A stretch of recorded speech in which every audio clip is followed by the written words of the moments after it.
শরীফুল ইসলাম অস্ট্রেলিয়ার সঙ্গে 6 উইকেট নিয়েছিলেন, কিন্তু তারপর মানে এর ঠিক পরপর ওয়ানডে ম্যাচটাই তার খেলা হয়নি। বাংলাদেশের সম্ভাব্য একাদশ এটা আলোচনার জন্য সুবিধার্থে আপনাদের দেখানো হচ্ছে।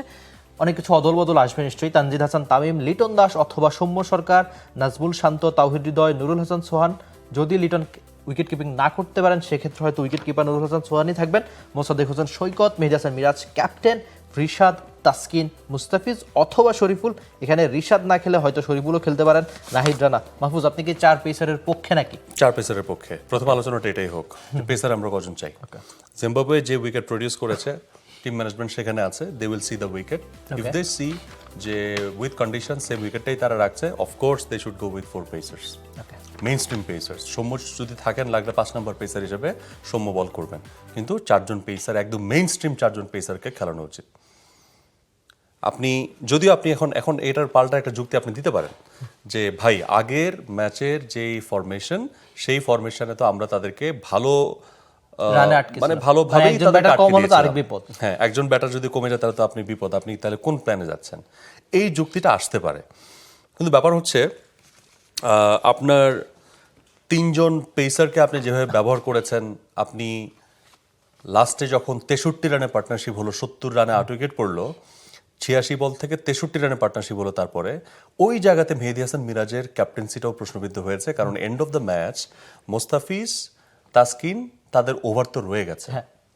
তো আপনি যেখানে দেখছেন যে পেসারদের বলে খাবি খাচ্ছে, আপনি শুধু শুধু স্পিন অ্যাটাক করে তাদের প্রেশারটাকে মোটামুটি রিলিফ করে দিলেন কি কারণে, এটাও প্রশ্নবিদ্ধ। তো যে কারণে এখন আসলে আমরা বুঝতে পারছি না যে মিরাজের ওই জায়গাটা টিম ম্যানেজমেন্ট পরবর্তীতে আলোচনা করে নিয়েছেন যে মিরাজ আপনি কেন এই জায়গাটাতে স্পিন অপারেট করলেন, পেস কেন অপারেট করলেন না, তাহলে পার্টনারশিপটা এত বড় হতো না।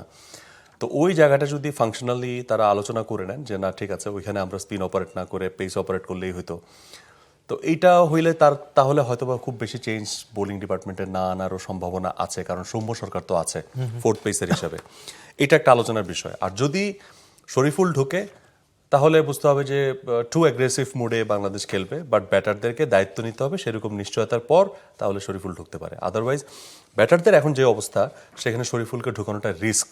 একজন ব্যাটার কমাতে চাইবে না, রিশাদ তার কাছ থেকে ব্যাটিংটা পাবে, এটা একটা ব্যাপার।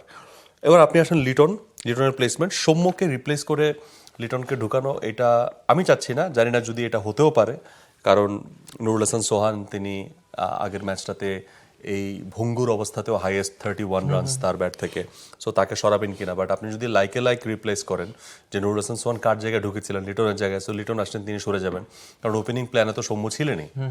তো সেই কারণে মানে নুরুল হাসান পারফর্ম করাতে সৌম্যকে আউট করে দেওয়া, এটা আমার কাছে লজিক্যাল লাগে না।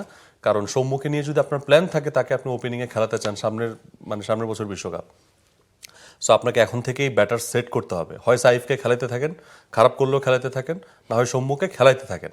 মানে এখানে স্টপ করে দিয়েন না। স্টপ করলেই তো আর আপনি ওই যে বিশ্বকাপের 3 মাস আগেও যদি এক্সপেরিমেন্ট করেন আমার ওপেনার কে হবে, তাইলে হবে না। বিশ্বকাপে গিয়ে আপনার এখন থেকে যদি সৌম্য টানা 5টা ম্যাচও ডাক মারে, তাও সৌম্যকে খেলাইতে হবে। কারণ আপনি তো তাকে বুঝেই নিয়েছেন, প্ল্যানটা এখন থেকে সেট করা। আর টানা তো কেউ 10 ম্যাচ ডাক মারবে না, বা তার স্কিল বা এক্সপিরিয়েন্স সব কিছু মিলে।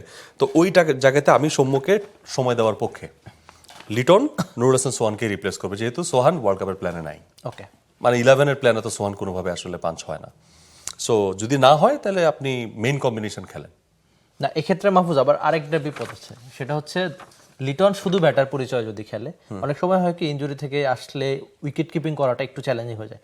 সেক্ষেত্রে আপনি যদি একাদশে লিটনও রাখেন, নুরুল হাসান সোহানও রাখেন, সেক্ষেত্রে কি দলের জন্য বিপদ থাকে? আমি সঙ্গে আরেকটা প্রশ্ন একটু করে রাখতে চাই যে তানবীর তিনি ঘরের মাঠে খুব ভালো বল করেছেন, সেক্ষেত্রে রিশাদের জায়গায় কি আপনি তানবীরকে দেখেন নাকি ওই মোসাদ্দেক বা মিরাজ বেশ ভালো স্পিনিং? মোসাদ্দেক মিরাজ থাকবে, কারণ আপনি তো মিরাজকে বাদ দিতে পারতেছেন না। মিরাজ যদিও ব্যাটিংটা ভালো করছেন না, তারপর মিরাজ এখন ক্যাপ্টেন হিসেবে তিনি দলে আছেন।